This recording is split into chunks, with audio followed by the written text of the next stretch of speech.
부활의 아침입니다. 부활의 기쁨이 여러분과 함께 하시기를 축원합니다. 기독교는 부활을 믿는 종교입니다. 부활은 기독교를 다른 종교들과 완전히 차별성 있게 만듭니다. 구별되게 만듭니다. 이 세상의 어떤 종교도 부활을 약속하는 종교는 없습니다. 여러분, 예수님 부활하셨고 예수를 그리스도로 믿는 우리도 다 부활하게 될 것입니다. 예수님께서 부활의 첫 열매가 되셨듯이 우리도 두 번째, 세 번째, 네 번째, 다섯 번째 이어지는 열매가 될 것입니다. 그런데 여러분 어떻습니까? 여러분 정말 부활을 믿으시나요? 고린도 교회 안에는 부활을 안 믿는 사람들이 있었어요. 그래서 오늘 12절 말씀에 보니까 바울이 그들을 향해서 말합니다. 그리스도께서 죽은 자 가운데서 다시 살아나셨다 전파되었거늘 너희 중에서 어떤 사람들은 어찌하여 죽은 자 가운데에서 부활이 없다 하느냐. 고린도 교회 성도들 가운데 어떤 사람들은 에이, 부활이 어디 있어? 부활은 가짜야. 그거 거짓말이지. 이렇게 반응하는 사람들이 있었다라는 얘기입니다. 여러분, 역사적으로 보면 예수님의 부활을 인정하지 않고 부정하는 사람들이 계속 있었어요. 몇 가지 이론이 있습니다. 환상설. 예수님 실제로 부활하신 게 아니라 사람들이 그냥 환상으로 본 것이다. 이렇게 주장하는 사람들도 있었어요. 시체 도난설도 있습니다. 예수의 추종자들이 예수님의 시신을 빼돌렸다라는 거예요. 또 무덤 오인설도 있습니다. 이 제자들과 여성들이, 예수님을 따르던 여성들이 무덤을 잘못 찾아갔다라고 주장하는 거예요. 여러분, 예수님의 부활은 인간의 이성과 지식과 경험으로 사실 이해하기 어렵습니다. 주님께서 계시의 영을 주시지 않으면 이 부활의 사건을 실제의 사건으로 믿기가 참 쉽지는 않습니다. 에릭 사우어라는 신학자가 이런 얘기를 한 적이 있습니다. 그리스도인들은 예수 그리스도의 부활과 예수 그리스도를 믿는 자들이 부활하는 사이에 서 있다. 이 무슨 얘기인가 하면 첫 번째 부활의 능력을 믿는 사람들은 다 부활하게 될 것이다. 다 예수님을 이은 부활의 사람들이 될 것이다 라는 얘기입니다. 여러분, 그렇다면 여러분 정말 그렇게 믿으십니까? 오늘 14절 말씀을 보면 그리스도께서 만일 다시 살아나지 못하셨으면 우리가 전파하는 것도 헛것이고 또 너희 믿음도 헛것이다 라고 했습니다. 이 말씀의 의미는 무엇입니까? 예수님의 부활은 너무나 확실한 사건이다 라는 얘기입니다. 만일 예수님의 부활이 확실한 사건이 아니라면 우리의 이 믿음 다 헛거라라는 거예요. 우리의 이 신앙생활 그저 아무것도 아니라라는 겁니다. 우리의 믿음이라는 것이 그저 해프닝으로 끝날 뿐이다 라는 겁니다. 기독교라는 이 신앙 자체도 종교, 철학, 윤리에 불과할 것이다 라는 얘기입니다. 그게 아니라는 겁니다. 예수님의 부활은 너무나 분명하다라는 겁니다.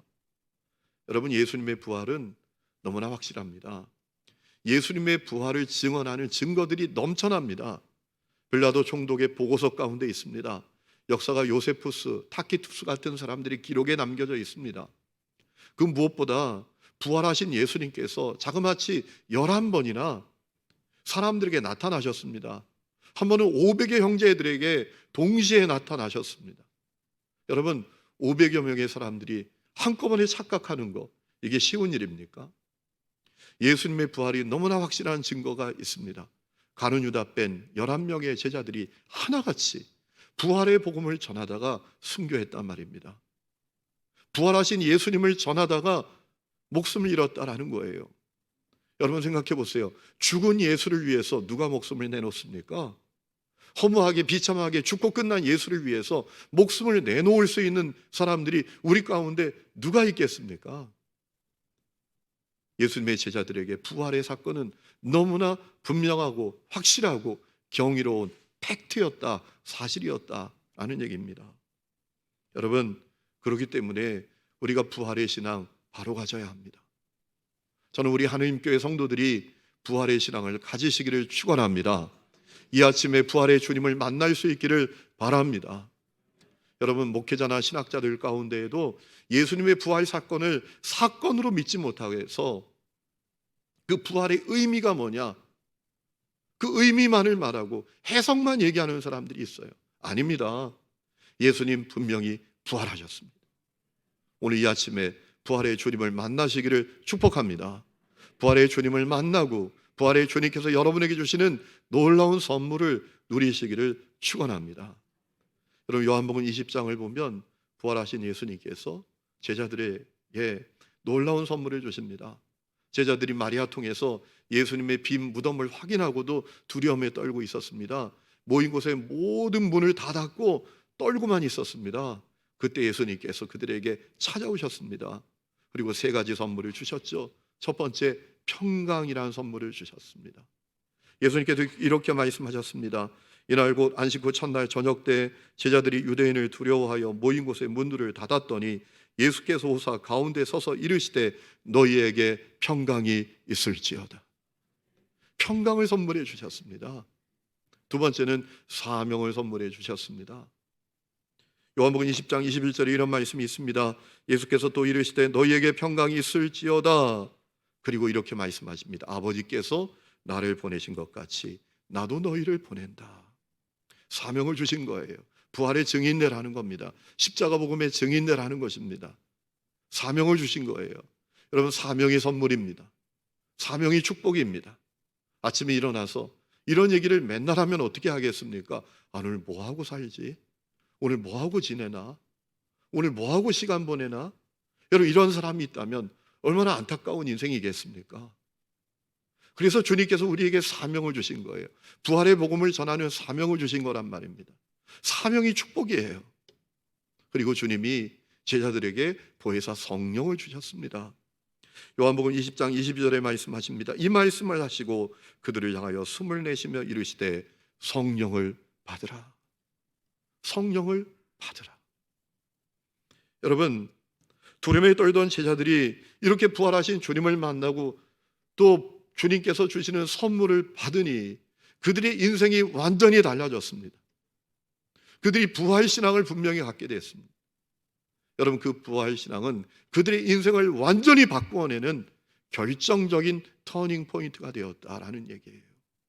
저는 오늘 그 역사가 여러분 가운데도 있기를 축원합니다. 오늘 이 아침에 부활의 주님을 만나십시오. 부활의 주님이 주시는 선물을 누리십시오. 그래서 그 부활신앙이 여러분의 삶의 결정적인 터닝 포인트가 되시기를 축원합니다. 여러분, 부활신앙을 가진 사람에게 드러나는 몇 가지 분명한 삶이 있습니다. 첫 번째는 고난 가운데에도 절망하지 않습니다. 평강을 누립니다. 고난에 그리고 지지 않게 됩니다. 여러분, 우리 인생이 고난의 연속입니다. 인생을 살다 보면 거친 광야에 서게 됩니다. 인생의 고단한 말도 안 되는 폭풍을 만나기도 합니다. 이 땅에 악한 영이 가득하고, 제가 지난주 우리 십자가 기도회 때 말씀드렸듯이 이 세상은 전적으로 타락한 죄인들이 가득합니다. 그렇기 때문에 그들이 짓는 죄와 허물과 잘못과 악이 가득합니다. 그래서 우리는 고난을 받으면서 삽니다. 때로는 아골골짝을 가게 될 때가 있고, 때로는 가시밭길 같은 그런 상황을 만나고 또 어려운 일을 경험하기도 합니다. 여러분, 우리가 지금 겪고 있는 이 상황이 그런 상황 아닙니까? 1년 넘게 코로나 때문에 팬데믹 상황을 겪으면서 얼마나 많은 사람들이 어려움을 겪고 있습니까? 인생이 무너져 내리는 것 같은 그런 고통을 겪고 있는 분들이 얼마나 많습니까? 그런데 여러분, 우리가 기억해야 될 것은 부활신앙을 분명히 가진 사람들은 고난에 지지 않는단 말입니다. 부활신앙을 분명히 가진 사람은 고난 가운데에서도 평강을 누릴 수 있다는 것입니다. 왜 그렇습니까? 부활신앙이라는 게 뭡니까? 과거에 예수님 부활하셨다, 그거 인정하고 그거 기념하는 것이 부활신앙이 아닙니다. 부활하신 그 주님이 지금 살아계시고 나와 함께 하시고 나를 도우시고 일하고 계신다. 이것이 부활신앙인 것을 믿으시기 바랍니다. 그렇기 때문에 부활신앙을 가진 사람은 고난에 지지 않습니다. 고난 가운데에도 평강을 누립니다. 요한복음 16장 33절에 예수님 말씀하셨습니다. 세상에서는 너희가 환난을 당하나 담대하라, 내가 세상을 이기었노라. 여러분, 예수님 이 말씀의 의미가 뭡니까? 우리가 세상에 환난 당하는 거하고 예수님이 이기는 거하고 무슨 상관이 있습니까? 여러분, 이 말씀의 의미는 무엇입니까? 이런 의미 아니겠습니까? 부활의 주님이 우리와 함께 하신다라는 거예요.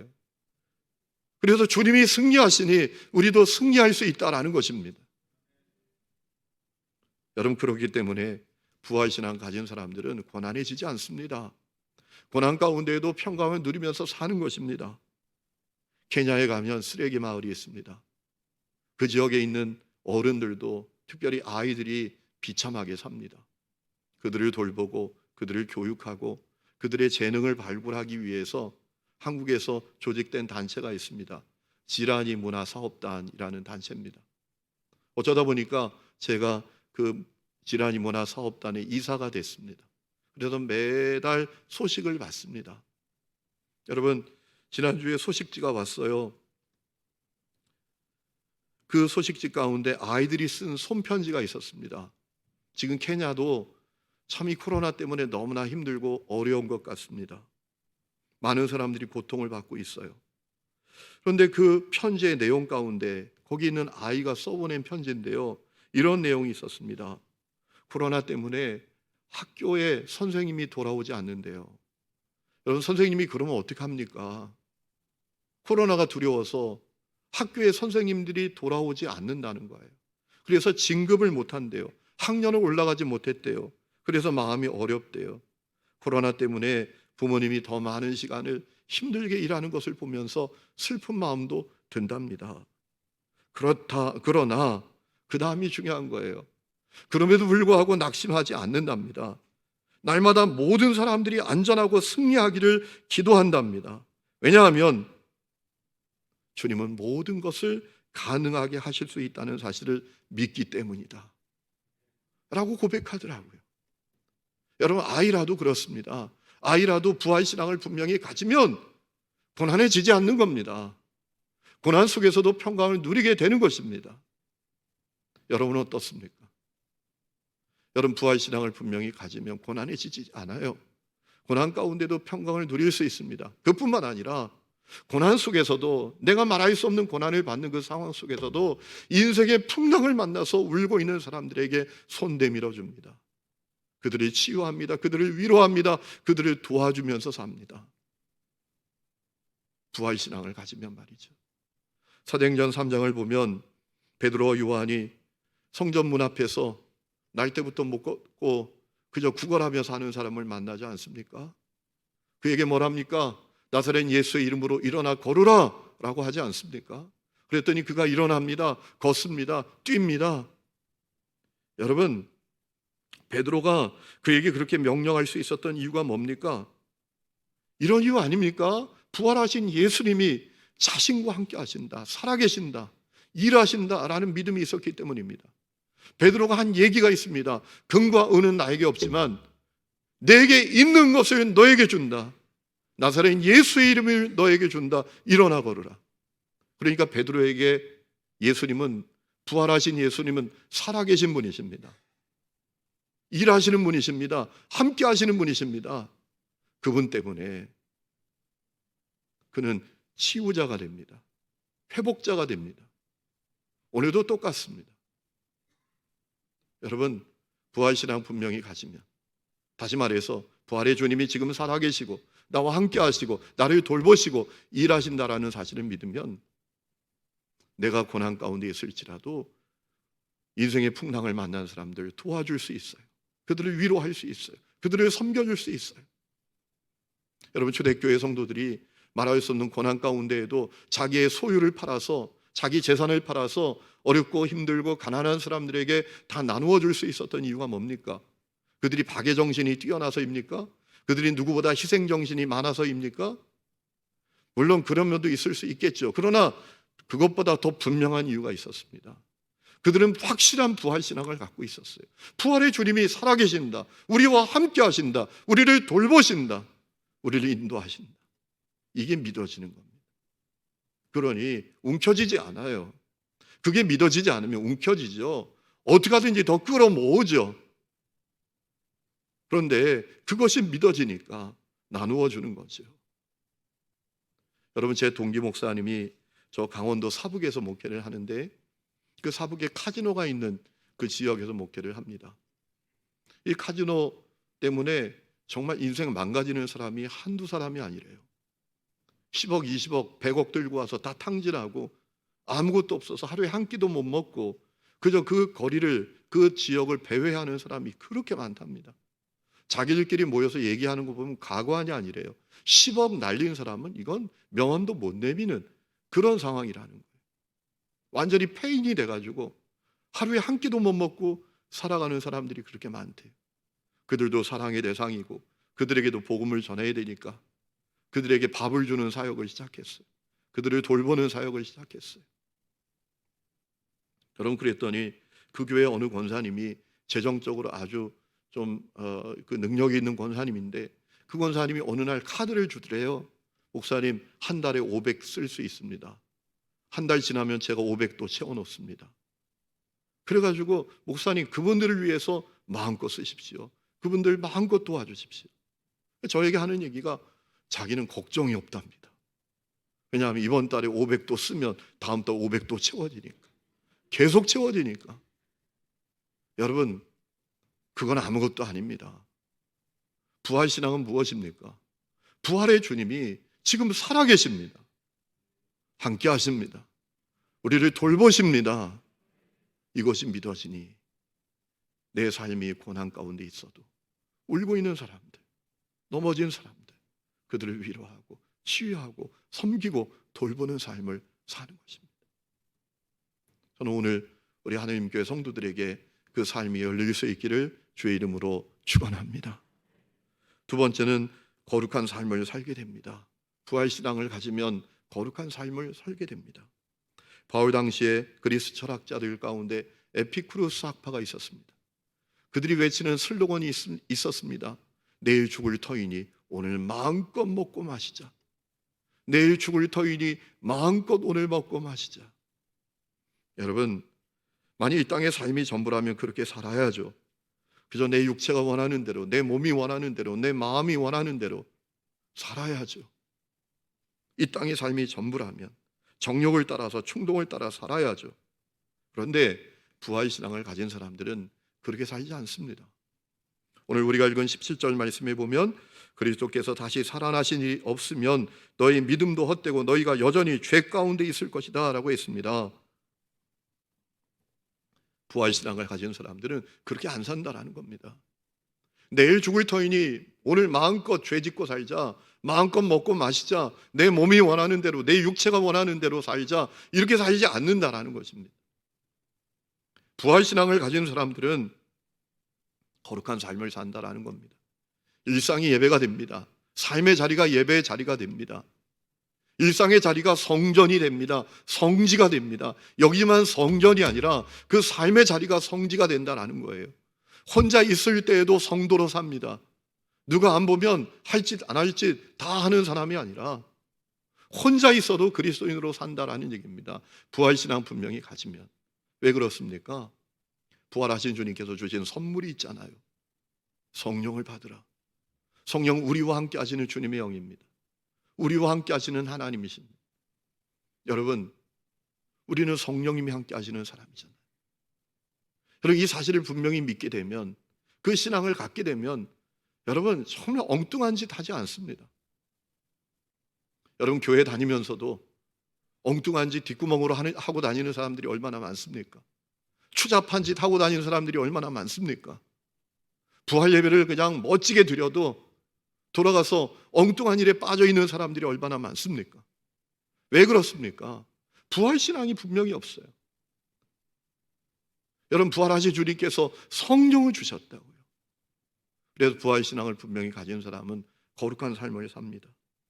장차 주님께서 주실 몸의 부활을 바라보게 됩니다. 여러분, 오늘 우리가 읽지 않았지만 고린도전서 15장 42절 이하에 쭉 보면 이런 말씀이 나옵니다. 죽은 자의 부활도 그와 같으니 썩을 것으로 신고 썩지 아니할 것으로 다시 살아나고 욕된 것으로 신고 영광스러운 것으로 다시 살아나고 약한 것으로 신고 강한 것으로 다시 살아나고 육의 몸으로 신고 신령한 몸으로 다시 살아나나니 육의 몸이 있은즉 또 영의 몸도 있느니라. 부활신앙을 가지게 되면 이 몸을 바라보게 됩니다. 주님이 주실 신령한 몸을 바라보게 됩니다. 신랑 되신 예수님의 신부로서의 갖게 될 그 거룩하고 영광스러운 몸을 바라보게 됩니다. 그래서 하루를 살아도 거룩하게 삽니다. 정결하게 삽니다. 여러분, 오늘 그 사건이 여러분 가운데 일어나셨습니까? 오늘 그 은혜가 여러분 가운데 일어날 수 있기를 주의 이름으로 축원합니다. 세 번째는 선교의 사명에 헌신하는 삶을 삽니다. 부활하신 주님께서 제자들에게 사명 주셨습니다. 아버지께서 나를 보내신 것처럼 나도 너희를 보낸다. 선교의 사명을 주신 것입니다. 부활하신 예수님께서 승천하실 때에도 그 사명을 다시 말씀하셨습니다. 사도행전 1장 8절이죠. 오직 성령이 너에게 임하시면 너희가 권능받고 예루살렘 온 유대 사마리아 땅 끝까지 이르러 내 증인이 되어야 한다. 그 사명을 다시 확인시켜 주셨습니다. 여러분, 선교는 부활 신앙을 가진 사람들에게 주신 거룩한 사명입니다. 여러분, 선교가 뭡니까? 십자가의 복음을 전하는 것입니다. 부활의 복음을 전하는 것입니다. 복음이신 예수님을 전하는 것입니다. 여러분, 인간은 전적으로 타락하고 범죄하고 멸망 가운데 처하게 되었습니다. 하나님과 분리되었습니다. 하나님과 분리된 인생은 절대로 못 삽니다. 살아도 사는 게 아닙니다. 살아볼수록 인생이 공허하고 고독하고 허무할 뿐입니다. 죄와 저주 가운데 묶여서 삽니다. 그러다가 멸망당합니다. 죽어서 심판받고 지옥불에 떨어지게 됩니다. 여러분, 그 문제 예수님이 해결하셨습니다. 예수님이 구원의 길이요 진리요 생명이 되셨습니다. 그 예수님을 전해주는 것이 선교입니다. 여러분, 선교는 너무나 중요한 사명이에요. 절실한 사명입니다. 후회함이 없는 사명이에요. 왜냐하면 한 사람에게 영생을 선물해 주는 것보다 더 중요한 사명이 어디 있습니까? 한 사람에게 영원을 선물하는 것보다 더 중요한 사명이 어디 있습니까? 그러므로 이 선교의 사명은 너무나 절실한 사명이고 후회함이 없는 사명입니다. 고린도전서 15장 8절에 주님이 이런 말씀 우리에게 알려주십니다. 그러므로 내 사랑하는 형제들아, 견실하며 흔들리지 말고 항상 주의 일에 더욱 힘쓰는 자들이 되라. 이는 너희 수고가 주 안에서 헛되지 않은 줄을 알미라. 여러분, 선교하는 사명은 헛되지 않습니다. 복음을 전하는 사명은 헛되지 않습니다. 한 사람에게 영혼을 선물해 주는 사명입니다. 한 사람의 저주를 끊어내고 그의 모든 고통을 끊어내는 선물이 이 선교의 사명인 것입니다. 십자가의 복음, 부활의 복음을 전해주는 것입니다. 여러분, 부활 신앙을 갖게 된 사람은 그 사명을 위해서 삽니다. 오늘 여러분은 어떻게 살고 계십니까? 우리가 살면서 그런 생각을 하게 될 때가 있습니다. 열심히 했습니다. 최선을 다해서 했습니다. 그리고 돌아서 이런 생각이 들 때가 얼마나 많습니까? 아, 이거 다 부질없는 건데, 다 이거 헛된 건데, 그런 생각 가질 때가 얼마나 많습니까? 여러분, 지난 금요일에 여성 선교사님 4분이 저희 교회에 방문을 하셨었습니다. 그 여성 선교사님들 4분의 공통점이 있습니다. 나이가 다 65세 정도 되신 분이에요. 그리고 다 싱글입니다. 이분들이 각각 러시아, 중국, 필리핀, 캄보디아에서 사역하시는 선교사님들이신데 한국에 왔다가 코로나가 터져서 못 들어가시고 여기서 생활하고 계시는 분이에요. 그분들 대화를 나누다 보니까 얼마나 귀한지. 이분들의 관심은 선교지밖에 없어요. 거기 있는 영혼들, 거기 복음을 기다리고 있는 사람들, 그것이 그들의 최대의 관심이더라고요. 65세 되면 여러 가지 관심을 가질 수 있잖아요. 아, 이제 노후를 어떻게 보내지? 어떻게 좀 인생을 웰빙할 수 있지? 어디 가서 좀 피부를 땡기지? 어디 가서 좀 이렇게 좀 나를 아름답게 할 수 있지? 여러분, 그것이 많은 사람들의 관심이잖아요. 세상 사람들의 관심이잖아요. 근데 그분들의 관심은 오직 그 땅, 복음을 들어야 될 그 땅, 자기들이 사역하던 그 땅, 거기에만 관심이 있으시더라고요. 얼마나 귀했는지, 얼마나 아름다웠는지 모릅니다. 65세가 될 때까지 싱글로 지내면서 후회함이 없는 사역을 위해서 살아가는 그분들을 보면서 다시 마음을 다잡게 되었어요. 그래, 후회함 없이 살아야지. 헛된 일을 위해서 애쓰지 말아야지. 그런 마음이 들었습니다.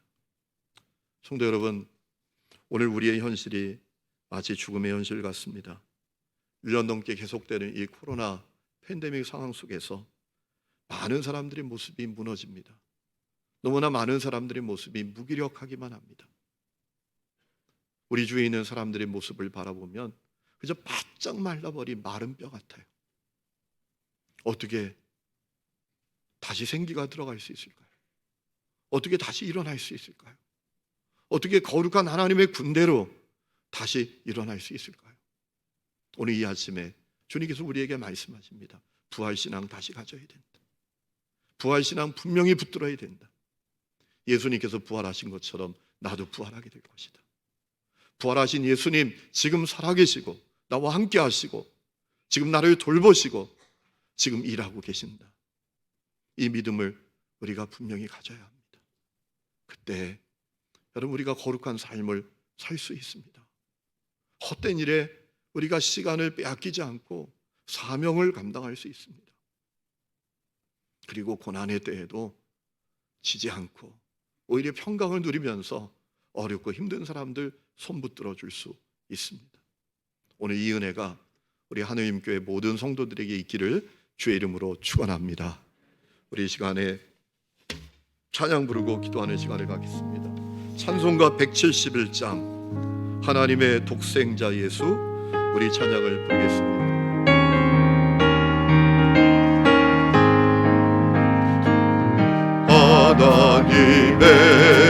하나님의 독생자 예수, 우리 박수하면서 부르겠습니다. 날 위하여 오시었네. 내 모든 죄 사하시려고 십자가 지셨으나 안심하셨네. 살아계신 주 나의 참된 소망 두려움이 사라지네. 사랑의 주 내 갈 길이 나니 내 모든 삶의 기쁨 그 순간에 주 안에서 모든 나누리 기뻐하며 찬양하리. 가슴 속에 넘치는 확신 우리의 관계를 정말 넘치네.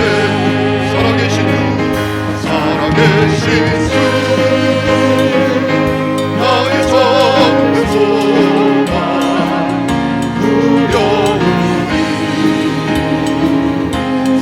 사라지네.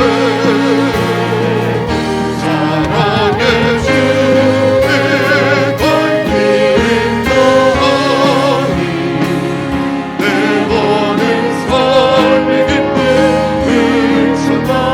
우리 3절은 다 일어나서 찬양합니다.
부활의 신앙을 분명히 갖도록 한없는 은혜를 허락하여 주시옵소서. 예수님 부활하셨으니 나도 부활하게 될 것을 믿게 하여 주옵소서. 부활의 주님이 지금 살아계시고 나와 함께 하시고 나를 돌보시고 인도하고 계심을 분명히 깨닫게 하여 주옵소서. 그리하여 고난 가운데에도 낙심하지 아니하고 평강을 누리며 고난에 승리케 하여 주옵소서.